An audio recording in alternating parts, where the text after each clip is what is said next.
आज डिस्कस करेंगे इस वीडियो में स्क्वायर रूट का कंसेप्ट। आज तुम्हारा बेसिक क्लियर करवा दूंगा कि तुम्हें कभी कंफ्यूजन नहीं होगी कि स्क्वायर रूट के बाद प्लस वैल्यू आएगी या माइनस वैल्यू आएगी। सबसे पहले ये चीज़ देखो, अगर पॉजिटिव वैल्यू है स्क्वायर रूट के अंदर तो हमारी पॉजिटिव वैल्यू आएगी। अगर स्क्वायर रूट के अंदर ज़ीरो है तो ज़ीरो आएगा। अगर नेगेटिव वैल्यू है तो इमेजिनरी वैल्यू आती है। ठीक है, अब इनका एग्जाम्पल दिखाता हूँ। अभी अंडर रूट 16 है, 16 क्या है? Positive value. अगर तुम्हें कन्फ्यूजन हो तो इसको ब्रेक कर लिया करो। 4 इंटू फोर दो बारी है तो एक बारी बार आ जाएगा, क्या होगा? +4 वैल्यू देगा क्योंकि अंडर रूट 16 है, जीरो की ज़ीरो। अब यहाँ पे कन्फ्यूजन होती है बच्चों को, जहाँ पे लिखा होता है माइनस के साथ कोई कांस्टेंट वैल्यू। जैसे एग्जांपल यहाँ पर 16 दिया हुआ है, अब इसको ब्रेक कर लो। 16 इंटू -1, 16 को हम 4 इंटू 4 लिख सकते हैं, इंटू -1।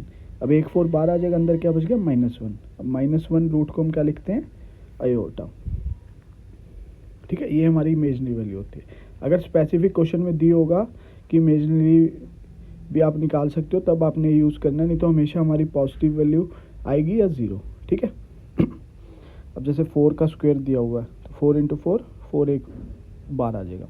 अब -4 का स्क्वायर है, अब यहाँ पे भी बच्चे कंफ्यूज होते हैं तो इसको सिंप्लीफाई कर लो, एक स्टेप ज़्यादा ले लो, लेकिन अपना गलत नहीं करना। -4 इंटू -4 लिख सकते हैं, माइनस से माइनस कैंसिल हो जाता है मल्टीप्लाई में। तो क्या बना है? √16। √16 मतलब 4 बार आएगा। -4 इंटू 4 दिया हुआ आपको, तो आप उसको 16 इंटू -1 लिख सकते हो। 16 में 4 बार आ जाएगा, -1 बचा तो ये 4 आयोटा। ये क्या हो गया? इमेजिनरी। अब एक और तुम्हें केस बताता हूँ, ये तो तुम्हारी होगी कांस्टेंट वैल्यू 16, 8, 2 कुछ भी दिया हो। बट सपोज अगर तुम्हें दिया हुआ है √x², x। अब यहाँ पर x एक क्या है? वेरिएबल। ये पॉजिटिव भी हो सकता है, नेगेटिव भी हो सकता है। अब ये वाला केस हम डिस्कस कर रहे थे, x² = x दिया हो तो सपोज x यहाँ पे नेगेटिव भी हो सकता है। अगर हम यहाँ पे x को -7 लेते हैं तो स्क्वायर रूट के अंदर तो -7 का स्क्वायर क्या होगा? 49। बट राइट साइड में x क्या हो गया? -7।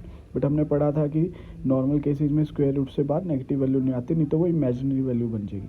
तो उस केस में हम क्या करते हैं कि मोड x लिखते हैं, √x² = मोड x। जो 49 का क्या होगा? +7। अब जैसे हम ये लिखते थे √16, इसमें भी इनबिल्ट मोड लगा होता है। ये क्या देगा हमें? +4 दे रहा था तभी। अब कंसेप्ट में क्लियर हो जाएगा सारे।